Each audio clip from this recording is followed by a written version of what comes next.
a special edition of Newsnight. We are back at the Test Kitchen at the Food Network, our sister company. And we, of course, have a fabulous chef serving our friends of the show, and we will, of course, catch up with her later. But first, let's get right to what America's talking about. Donald Trump's presidential power put to the test. Tonight, a federal appeals court delivered a significant blow to the president's trade policy, ruling that Trump illegally leaned on emergency powers to impose his sweeping tariffs. Now, the judges found that Trump does not have the power under federal law to impose the import taxes because Congress didn't give it to him. It didn't give him wide-ranging authority to do that. But the court did not block the tariffs altogether. So, as of right now, they're still in effect, at least until October. That gives the Trump administration some time to get to the Supreme Court and get them to weigh in on this. Now, of course, the president responded earlier, warning that if the tariffs ever went away, it would be a disaster and that it could destroy the company. Joining us in our fifth seat is Natasha Sarin. She is the president of the Budget Lab at Yale University and a former Treasury official in the Biden administration. Natasha, just as a first level setting part of this, the main reason that the courts have ruled that this is unconstitutional is because fundamentally a tariff is a tax. And the president has a different view of it, but that has really run right into the core constitutional framework for who gets to tax and who doesn't. Yeah. It's sort of at the core of the founding of this country that the executive doesn't get to unilaterally levy taxes. In fact, only Congress has the power to tax and spend. And so what you have here is you have a $3 trillion tariff package virtually on every import, on anything that is brought into this country, that unilaterally, with a swipe of a pen, was put into law by this administration, by this president. And what the court said today, it was kind of very clearly on tenuous legal ground from the get-go, because the president has powers in certain very unusual and emergency situations to take actions with regards to economic policy. But we're not talking about an unusual or emergency situation or a narrow one. We're talking about broad-based, across-the-board tariffs on allies and adversaries alike, and the power to do that just does not sit with the executive. That's sort of basic constitutional stuff. But what's so interesting, I mean, here's a bit of the court ruling. They said, not once before has a president asserted his authority under the IEEPA, that's the law that the president's using, to impose tariffs on imports or adjust tariff rates thereof. Rather, presidents have typically invoked this law to restrict financial transactions with specific countries or entities that pose an acute threat to the country's interests, basically sanctions. So, I don't know, I mean, Pete, how do you see them defending this? So this was a 7-4 decision. There were 4 judges that dissented, and they believe that the president does, in fact, have authority and was exercising his authority properly under the International Emergency Economic Powers Act. I understand the majority decision, 7-4, that's the ruling that was made, but we're acting like this is a cut and dried argument, and dating back to at least 1892 in a court case that was brought forward by Marshall Field and Company, this has been debated. And can Congress delegate tariff authority to the president, and under what circumstances, and how often can they do that? We've been having this debate for 100 and some years. No, I mean, look, I think they can. I think the court's just saying they did not. In this case, they didn't. And I think the thing that I always want to remind my conservative friends, tomorrow always comes. At some point, you're going to have a Democratic president. And if you have a Democratic president that says, guess what? You guys say, if I just say it's an emergency, I see no emergency.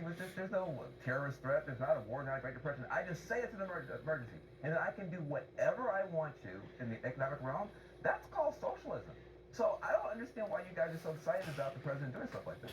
Ben, we had a Democratic president, Joe Biden, and he kept in place many of the tariffs Trump put on in Trump Point 1.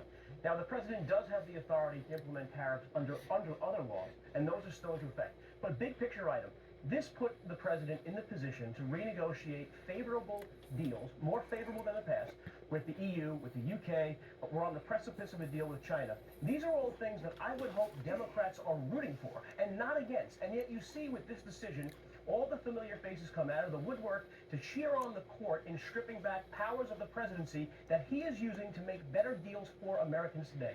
You know who's not rooting for it? You? American business men. You see the farmers that are small businesses in America that are going under because of these tariffs. The very people that elected Donald Trump are the people that he's punishing the most with this stuff. And you guys, if a Democratic president was doing this, the fiscal conservatives would be going bananas. You guys would go lose your minds. I don't think there's enough hospitals in Manhattan that could treat. Let me play what Scott Besson said just a couple days ago. I mean, look, maybe this is about deals, but maybe it's just about filling the United States Treasury coffers. Listen. The Treasury Department is taking in record tariff revenues that I had been saying was running at a rate of $300 billion a year. You chastise me for saying that it's not, that number is too low, and as usual, you're right, that we had a substantial jump from July to August, and I think we're going to see a bigger jump from August to September. So I think we could be on our way well over $500 billion, maybe towards the $1 trillion number. It strikes me that that could become a problem for them, as they're trying to argue that this is an emergency, that this is about maybe making deals, that this is about fentanyl. But here they are saying, actually, it's just about raising revenue to do a lot of other things.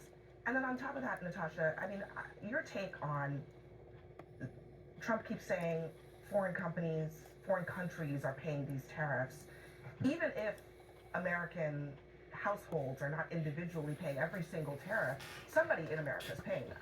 That's exactly right. So again, we have $3 trillion of tariffs before this court ruling that strikes down about 70% of the tariffs so far, though doesn't take into effect until October. But you have about $3 trillion of tariffs. This is the largest tax increase on American families in modern history. My work with my colleagues at the Budget Lab at Yale estimates it means thousands of dollars of increased prices for American consumers as a result of seeing higher prices on virtually everything that they buy. But a point that's really important with respect to the nature of how the president chose to enact these tariffs. In the first Trump administration, what President Trump did is he went to Congress and he said, I would like to see tariffs. Or he used his other authorities with respect to national security concerns and a long process with which to set tariff rates on particular countries in particular cases. What he chose to do here was avoid all of that in a way that is very clearly illegal, and in doing that introduced a ton of uncertainty into this system. Why won't Trump just go to the Congress he controls and just ask them to raise tariffs? I mean, actually, that would be completely legal.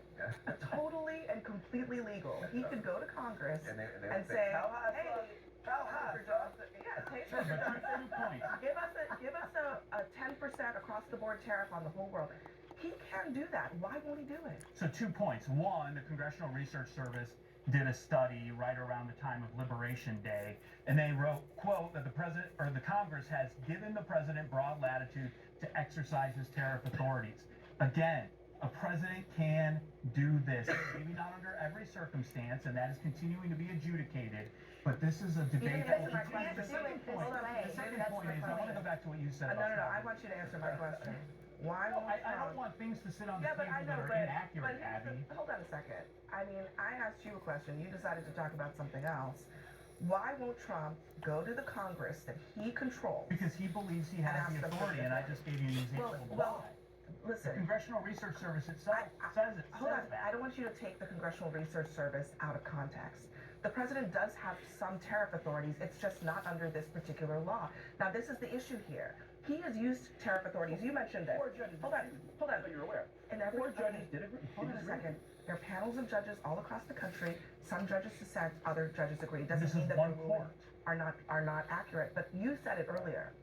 In his first administration, he levied tariffs on China and on other parts of the world that were under a different authority.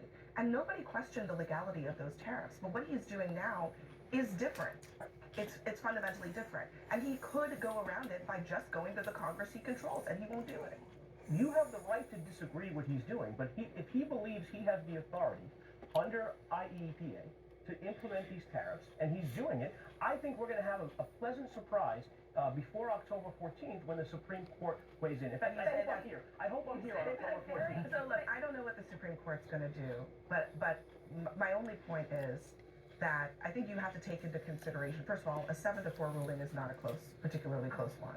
But second of all, they've made it very clear no other president has attempted to do this before for a very clear reason. Because the act never says in its plain text, which I thought conservatives cared about, the plain text never says that tariffs are among the things that they can do. The word tariff is not in IEPA. Since 1974, since IEPA was legislated, not one president, including Trump in his first term, has ever tried to use IEPA in this type of way. It was used after September 11th in the narrow circumstance of trying to figure out how to make sure that money wasn't going to terrorist organizations in the face of a national security threat that was exigent. The idea that you can use that type of authority in this broad way on literally every import into this country, it is incredibly So do you difficult think to the 4 argue judges who that dissented legally. have no idea what they're talking about? I just want to say a couple things.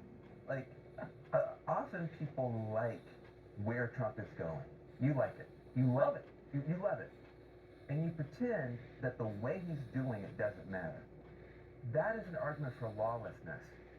Going to court is not lawless. Going to court, getting a split decision is not indicative of lawlessness. Indicative of disagreement. Can I finish? I mean, you got a chance to talk. Correct. I want to finish on. Over and over again, I see my conservative friends making arguments that at the end of the day would open the door to a lawless president that is literally abusing authorities. He doesn't have to do it this way. He's doing it this way because he believes he can run over precedent. He believes he has the Supreme Court in his back pocket, and he's reshaping the power of the executive in a way that you're not going to like when we have President AOC. And so I think we should actually be agreeing with each other that we like process, that it's not just you get what you want, but you do it the right way. In America, that's what makes us not a banana republic. We're throwing that away. The final point from my conservative friends at the table, since when are conservatives cheerleading for tax increases? That is confusing to me because fundamentally, the reason that Congress, the Constitution puts the power of the purse, taxation, and spending in the hands of Congress is so that the people control when they are taxed. Not the king. Since when is it okay for one man to decide that every person in the United States of America has to pay a higher tax and he never has to go through Congress to do it? Tariffs are utilized for a lot of different purposes. As Joe mentioned earlier, Yes. Joe Biden kept a lot of Donald Trump's tariffs in place. As we've So discussed, obviously they're not and as blanket. we've discussed, those were under a different authority for That's always national different. security purposes. Everything Trump No, did no, no. is different. Trump did it. I It think is Trump different. did it. No, Trump did it. It may or may not have been a policy that everybody agreed with, but nobody said, oh, he can't do it under that authority. But the other thing is that the other tariffs that exist, Congress passes those trade deals, right?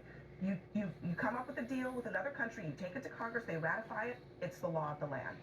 Why won't Trump do it that way? And why are conservatives okay with the people never being a part of the process? The people being Congress the has time citizens and of this time country. again delegated their authority on tariffs, and the President of the United States is utilizing that authority that has been delegated to him. According to this court and the lower court that looked at it before, not in this case. Not in And if this the case. And Supreme that's the Court problem. rules in his And that's favor, what will you agree? that is what, listen, if the Supreme Court rules in his favor, that's the law of the land. And I think it's good for us to agree that when the courts rule and we don't like it, we still abide by it. That's how this country works.